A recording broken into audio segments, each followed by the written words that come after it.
is the home screen of the application as well. Once you first open the application, we'll ask you to get connected.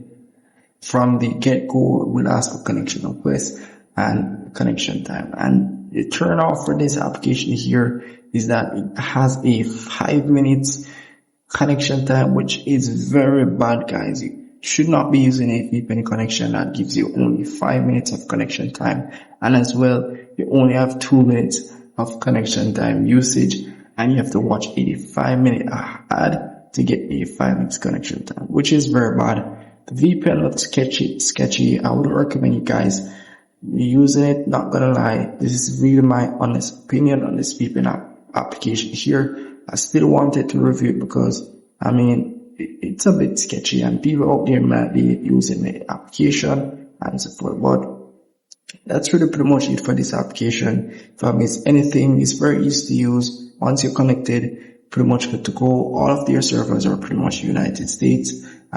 Yeah, that's it. See you in the next one.